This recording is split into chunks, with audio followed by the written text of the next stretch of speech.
All right, welcome back everyone. It has been a very long time since I have made a video, especially because the car that you guys saw me starting on last time is now finished, and we have a lot of updates for the car next season as well. The last video you guys would have seen this. It was very stock, nothing done to it, just a roller. Now, my E36 is a full-time drift car. Just got my matching set of wheels today. But I don't want this video to be about this car and more or less what we're doing to it. I think all of us at one point have wanted to do this, to build an LS, but for the E36, we are building an LQ4 6-liter to go into it. And today, we're gonna put the heads on, head studs, we're gonna do valve springs, valve seals, everything else, to finally seal up the top end of this motor. I don't want this video to be a full rambling video, more or less just actually doing some shit, but in some videos to come, I want to go over kind of this car that is new and go over more of what my car is. But for now, I guess let's get started on the LS heads and show you what upgrades I got. Mainly what we're going to be focusing on today is doing the upgrading to the head. Since I did a stage 3 drift cam in this motor, we got to do some upgrades to the head to keep it happy and actually withstand the cam. So we got Michigan Motorsports cam head kit. So we got seals, valve springs, valve caps, retainers, push rods. We got to do the oil pump today as well. I'll pull the front cover back off. But the goal is get all the head stuff done, head gasket, put the heads on, and finally seal this motor up till I'm actually ready to put it in the car. So let's get one of the heads over here and give her a try. All right, ignore this because I'm a cheap ass, but we got one done, the dual spring, new retainers and everything, as well as new valve seals. So now I'm gonna move on, go through every single one of them and take everything off so then I can reassemble with everything new. And I guess I will set you guys up somewhere or something so I can show you guys what to do. Okay, so for this first part, I'm just breaking it down. I made this tool. It's literally just a 3/4 wrench with a hole drilled in it just so I could break the valves loose. If I can, just like that. All right, so once I am able to push down the valve spring enough, you're able to pull out all the retainers that hold the little top hat for the spring on. I think they're called retainers, I think. Now,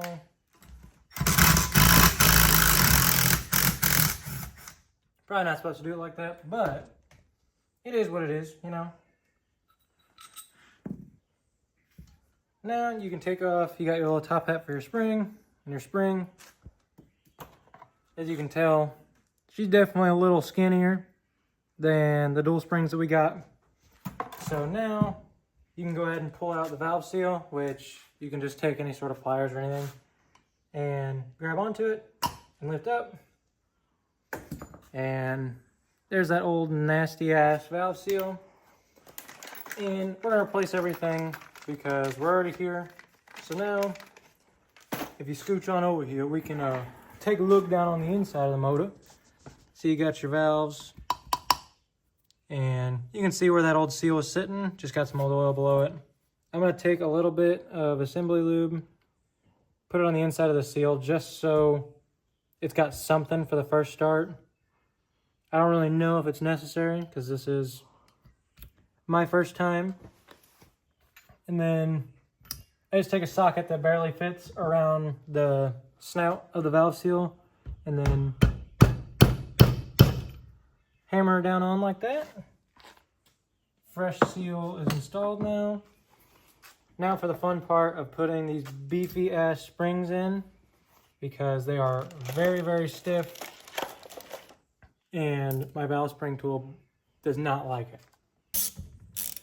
All right, so now going back on.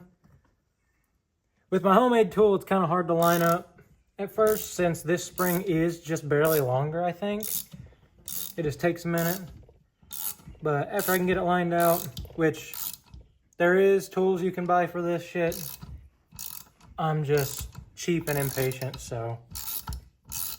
I know this is how old timers did it, so this is how I'm doing it. 3/4 inch will fix an LS, I guess. So now we've got the new keepers that they send with the kit. And then I'm not far enough down.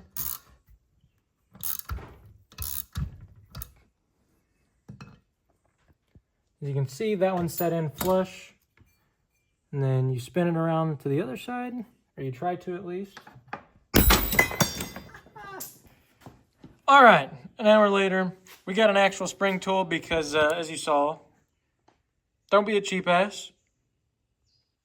I guess buy the right shit, because now it's an hour later and I only have one done. So I'm going to buzz through this side real quick, show you guys once it's all done and the rockers are on, and then I got to do the other head and we can put the heads on finally. All right, so for tonight, excuse the camera being all blurry. Got the head on, forgot my deep well 12 points at work, so we'll have to torque the head down tomorrow, and then I can toss all the rocker arms and everything in, and this bank will be done, and then we can move on to the other side. Not fun using this guy, but beats not being able to do the springs at all, so this is gonna take forever, but hopefully tomorrow I can pick up the video and we can actually finish putting this thing together and seal it up, and I guess I'll see you guys tomorrow evening. All right, it is the next day and it is time to actually finish up putting the motor together. We have not a lot to do, but not a little to do. Got my sockets to actually torque this head down and kind of get everything sealed up over there. We still have to do the valve springs and everything in the other head.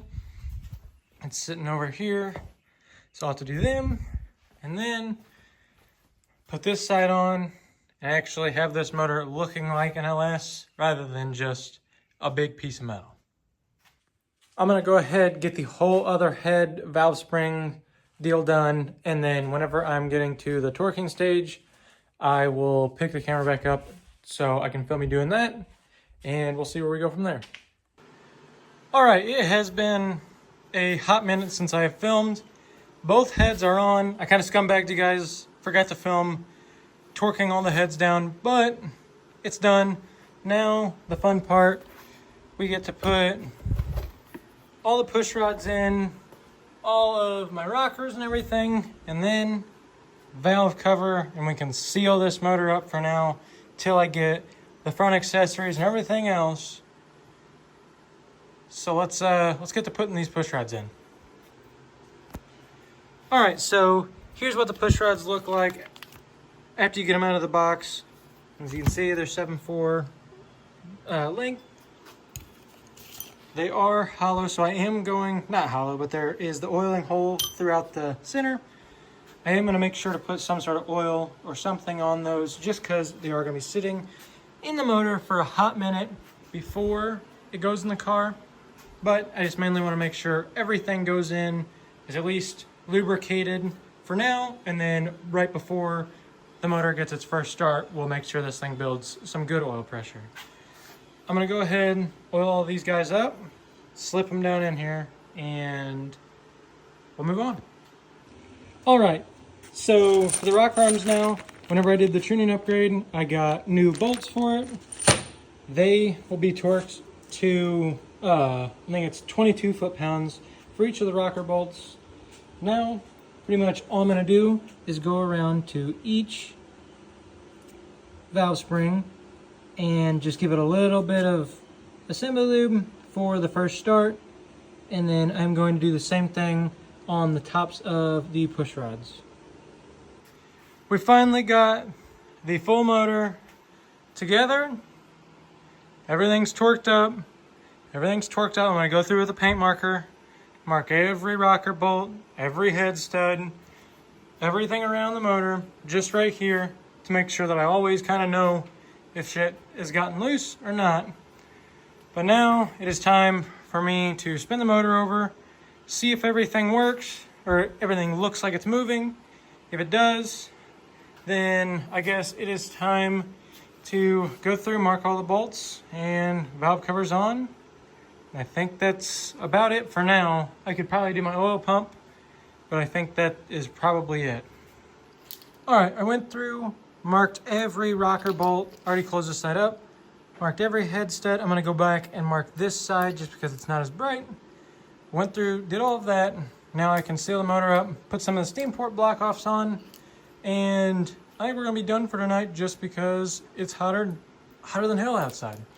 So now I got the oil pump on, Kim and everything was already tight, but I went through and marked every bolt that is very important. So now I know if I ever take this motor apart and something doesn't line up, I've got something coming loose. For now, I am going to put all the front cover back on, so that'll be sealed, and then we'll check back here in a minute. Here's our final product for now. This is our fully assembled, besides pickup tube, which one's on the way. This is our fully assembled LQ4 6-liter LS that is going in this here E36. I appreciate you guys so much for watching. I know this isn't like I'm spending $1,000 per video or whatever. It's just some guy who doesn't know what the hell he's doing, building stuff that's gonna make a decent amount of power and having fun with it. And I will try my best to make tomorrow's video of us actually going to an event. But for now, I hope to see you guys tomorrow. And the next video should be some more about this car right here. But for now, I'll see you guys in the next one.